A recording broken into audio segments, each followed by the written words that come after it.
Yeah, first off, thanks for being here today. Obviously, our team and our staff and administration want to start off by thanking the Gasparilla Bowl for all the hospitality that they've shown us so far this week. It's been first class, obviously, to be in Tampa. It's a little bit warmer here in Tampa, although I'm wearing a sweater as a tip of my hat to all you back in Columbia, because I know how cold it is there.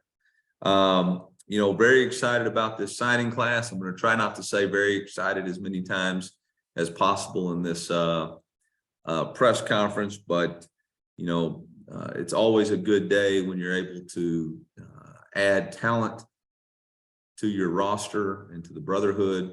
We start with an emphasis on recruiting the right fit for the University of Missouri.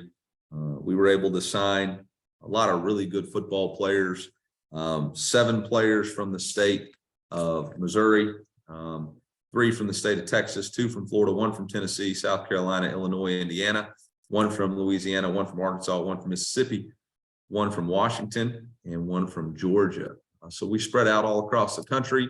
We were able to continue our focus of keeping the best players that we possibly can in state, focusing on the Midwest, and then going and supplementing the talent from around the country. We were able to add 6 state champions in this class, which for us is always a great sign when you can add a winner. Winners win. We're also able to add a junior college player in Tristan Newsom. We're also able to add a couple of key transfers so far. And it's important for everybody to understand that recruiting never stops. Recruiting's going to continue to go, and we're still recruiting transfers, and there's still an open window for us to have some official visitors on January 4th through the 8th. And really the first day for transfers for us will be January 17th, when the first day of the second semester starts. So with that, I'll open it up for questions, and I'll let Ryan be the question asker, and I'll just sit up here and answer questions. Thanks, Coach. Gabe DeArmond, you want to lead us off? Yeah, Eli, I guess the best case scenario for a coach on signing day tends to be kind of lack of drama. I mean, how happy were you that I guess, first of all, you were able to hang on to every kid that had been committed to you prior to today? Yeah, obviously that's a tribute to our coaching staff and all the hard work they did to build some relationships. We were able to get some key guys over the course of the last 3 days, kind of finished off the class with a flip from a young man at the defensive tackle position, from Sam, which was really exciting for us to kind of put that final piece of the puzzle together today. And so, obviously when other schools had people lose commitments from their home state, you tend to get worried. But we were able to maintain and hold on, and really excited that we were able to keep Jabari Johnson, Bari all the way out in Seattle, especially with the way the quarterback recruiting kind of went. Obviously really excited to get Jordan Harris out of Pine Bluff as an athlete, just to kind of add length and size to our roster. Obviously to keep Brett Norfleet at home, a tremendously talented player. Marvin Burks there with the drama. He kind of faked us out twice, so it's good to keep Marvin back in, and then obviously we got Blake Craig and Logan Reichert from in-state, Jamal Roberts, a state champion.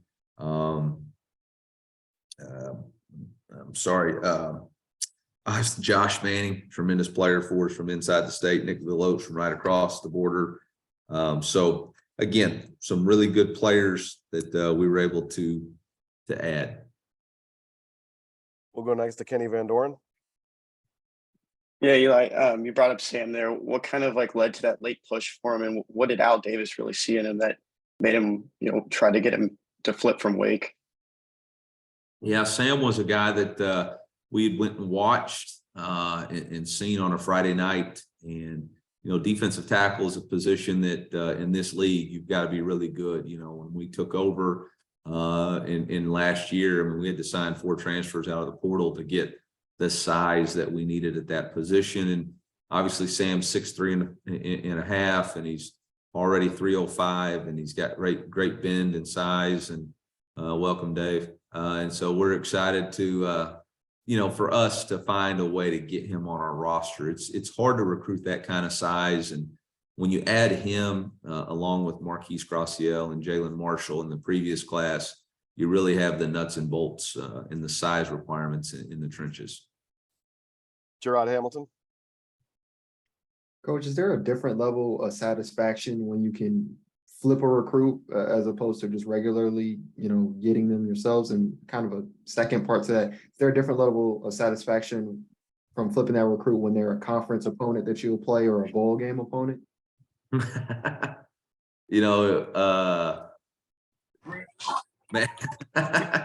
it's kind of a funny question because we kind of had an idea that this was going to go our way during the coaches social that we had Monday night, and for all of us to keep a straight face and not let that one kind of slip out was a little bit difficult. But in recruiting, it's kind of fun. It's kind of fun. I don't rub it in probably as much as I'd like to, but it's kind of fun when you beat people who think they got you. Callum McAndrew. Hi, Eli. You mentioned there sort of the 7 guys that you've brought in from Missouri, and how that's been the backbone of your recruiting since you've been here. Just I wondered how do you rate your success recruiting the state this year? How happy are you with how you were able to do that? Yeah, I mean, I think when you look at the players that we were able to get, obviously there's a lot of really good players in the state, but it's all about finding those guys that really want to be a true son.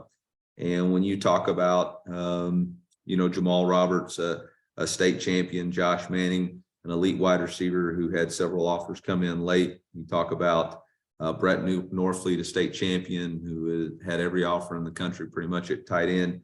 Logan Reichert, who has elite size and help us to win in the trenches. Marvin Burks Jr., a state champion who obviously had multiple offers that we were able to defeat. Blake Craig, a great kicker, and then obviously we kind of include Nick DeLoach there, and that same thing being right there, right across the river. So very excited about those guys and our ability to attract quality players. And again, as they see local players play for us and contributing, like Luther Burden is contributing right now, and Armand playing as a true freshman, Mekhi Miller playing, guys that even Dominic Lovett, first team All SEC player, from St. Louis, from Missouri, that are getting their opportunities to really compete as we're continuing to demonstrate. Not only are we recruiting those guys, but we're recruiting guys who have the opportunity to play. I think it's going to continue to help us do a better job of locking down the borders. Jack Sobel. Eli, with Jabari Johnson, what kind of quarterback is he? What can Mizzou fans expect from him? Yeah, I mean, Jabari one's a born leader, and that's something that at that position you got to always be excited about. He's a playmaker both with his feet and with his arm. Have been able to watch him on the basketball court, and is a natural fluid athlete who can also distribute. Now, he says he's a shooter. I think he's more of a passer, but I digress on that. But he's got the ability to really throw. He's an accurate deep ball thrower, but he's also got that B button quickness and shake and bake ability. Dave Matter. Hey Eli, how does Theo Watts kind of fit into your offense? Is he sort of a plug and play guy since he's played a lot at Power 5 level? Yeah, really excited about Theo and what he can bring to our offense from a size standpoint. He allows us to really have the opportunity to play him at X and potentially move Luther around in our offense a little bit more. And we really felt like in order for Luther to be as successful as we could, we need to kind of put him in a position. Now that we have Theo who can handle that X, that'll allow us to move Lou around and create some matchup issues. Along with the emergence of Mekhi Miller, I can't wait for everybody to see Demarion Houston play, Peanut play. You got Mookie Cooper. That's just another position with a lot of weapons, and really excited about how those guys are all going to come together. Gabe. Yeah, continuing with the transfer and kind of a two-parter here. First of all, given what you're losing at defensive end, how important was it to get Austin in the mix? And then second part is, I know you can't talk about specific kids, but position-wise, what do you anticipate looking for in the portal here over the next month or two? Yeah, obviously it was really good to get Austin. Obviously we also had Serene, a defensive end, and Ja'Kai Lang. So that allows us with 3 defensive ends right there to kind of replace the 3 that we've for sure lost. We anticipate adding potentially 1 defensive ends if the right fit comes for us in the portal. The secondary at the safety position is taken a little bit of a turn for us from last year we were more of a 3-corner defense. Now we're more of a 3. So we've had to adjust our numbers around and to make sure that we have enough quality depth and players in there. I thought one of the things that made Dalen Carnell and Martez both so effective was that they played equally snaps, or close to equal snap wise. And so we're going to have to figure out what we want to do at the star position.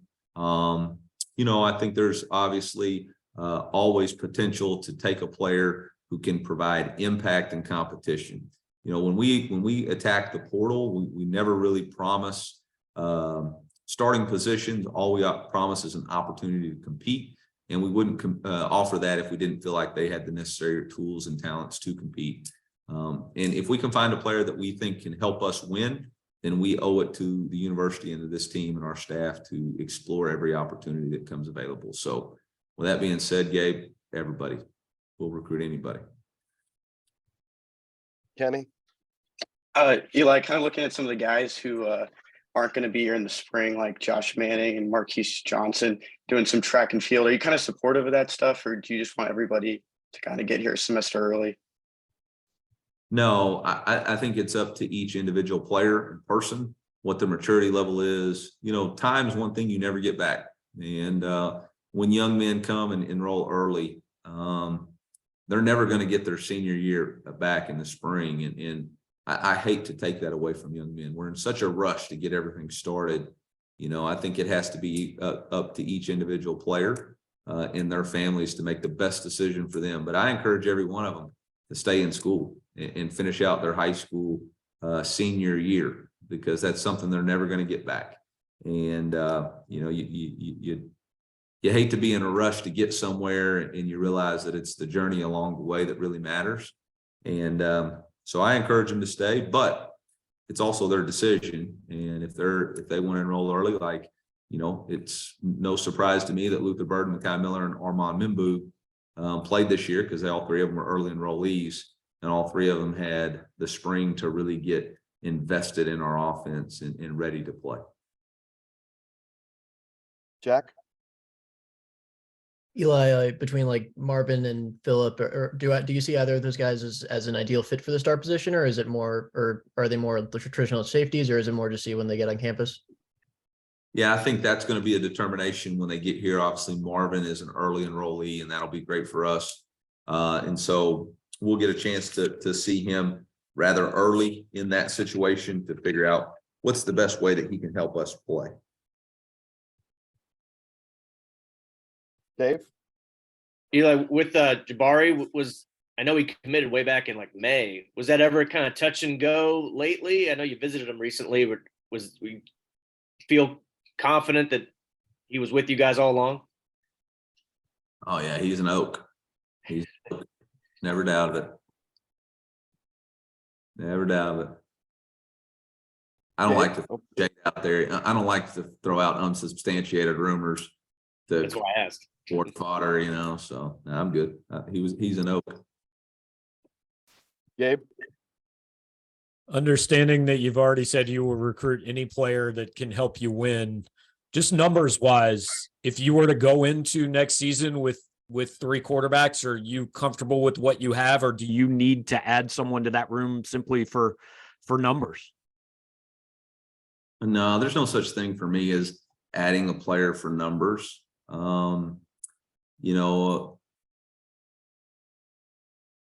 2 years ago, going into this year, we really had 3 scholarship quarterbacks on our roster. So, you know, I'm not really in I'm not in a hard and fast stance on that one way or the other, to be honest, right now. I'm looking forward to our game this Friday and seeing Brady and Sam finish this thing out, and then we'll take all the information that we have and make the best decision we need to make for our football team moving forward. We've cleared the queue. Does anyone else have any questions? Use the raise hand. All right, seeing none. Thank you, everybody. Oh, I had a question. How cold is it in Columbia? And has the Not cold yet. Wait about 12 hours. It's like 35 right now. We're good. is the snow started? No,